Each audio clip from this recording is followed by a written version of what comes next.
Hi friends, welcome back to our channel. మనకు AP ప్రభుత్వం నుంచి ఒక శుభవార్తనైతే తెలియజేశారు. అయితే ఆ శుభవార్త ఏంటంటే మనకు ఏపీలో వారికి 50 ఏళ్ళకే పెన్షన్ల గురించి అయితే ప్రభుత్వం ఒక కీలక నిర్ణయం అయితే తీసుకుంది. అయితే మనం దీని గురించి అయితే ఫుల్ క్లారిటీగా ఈ వీడియోలో తెలుసుకుందాం.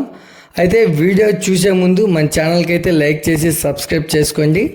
ప్రభుత్వం నుంచి వచ్చే ప్రతి ఇన్ఫర్మేషన్ని ఎప్పటికప్పుడైతే మన ఛానల్లో అప్లోడ్ చేస్తూ ఉంటాను.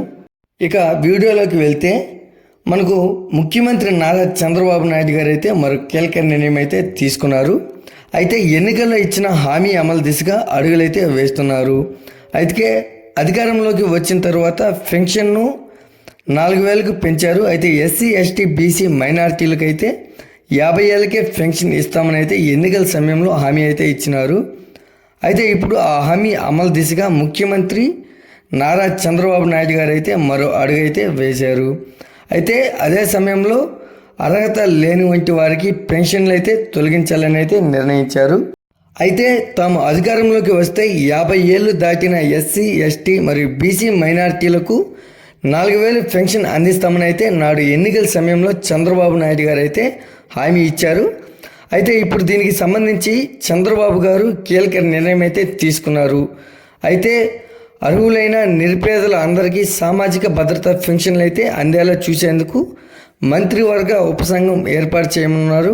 అయితే సామాజిక భద్రతా పెన్షన్లు అందకుండా ఇంకా ఎవరైనా అర్హత కలిగి ఉండి నిరుపేదలు రాష్ట్రంలో ఉంటే వారిని కూడా పెన్షన్లు పరిధిలోకి తీసుకురావాలంటే ముఖ్యమంత్రి సూచించారు. అయితే మనకు ప్రస్తుతం చూస్తే 60,000 వయసు ఆపై వారికి సామాజిక పెన్షన్లు అయితే అందుతున్నాయి.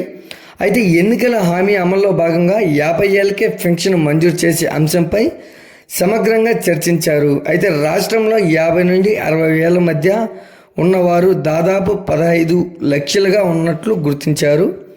అయితే వారికి పెన్షన్ అందజేసే విధానం పైన ఒక కార్యాచరణ రూపొందించాలని ముఖ్యమంత్రి నిర్దేశించారు. అయితే ఇందుకోసం అధికారులు మరియు మంత్రులకు బాధ్యతలు కేటాయించారు. తదుపరి సమావేశంలో మార్గదర్శకాలు అయితే సిద్ధం చేసి అమలు దిశగా ముందుకు వెళ్దామని అయితే సూచించారు. అయితే మనం మరోవైపు చూస్తే పలువురు అర్హత లేని వారు కూడా పెన్షన్లు అందుకున్నట్లు అధికారులు అయితే గుర్తించారు. అయితే జిల్లాల వారీగా వీరి లెక్కలను ప్రభుత్వం సేకరించింది. అయితే అర్హత లేకపోయినా పెన్షన్లు అందుకుంటున్న వీరికి నెంబర్ నుంచి కోత వేయాలని అధికారులు అయితే కసరత్తు చేస్తున్నారు. అయితే ఆ స్థానంలో కొత్తగా పెన్షన్ల కోసం దరఖాస్తు చేసుకున్న వారికి అవకాశం ఇవ్వాలని భావిస్తున్నారు. అయితే వీరు పెన్షన్లు కోత వేసే సమయంలోనే మరోసారి వారి అర్హత గురించి వివరాలు సేకరిస్తున్నారు. అయితే దసరా తర్వాత ప్రభుత్వం కొత్త పెన్షన్ల మంజూరు మరియు అనర్హులకు కోత పైన కీలక నిర్ణయం తీసుకునేందుకు అవకాశం అయితే ఉంది. ఈ వీడియో కనుక నచ్చినట్లయితే లైక్ చేసి సబ్స్క్రైబ్ చేసుకోండి. మరొక లేటెస్ట్ అప్డేట్తో మీ ముందుకు తీసుకొస్తాను. Thanks for watching.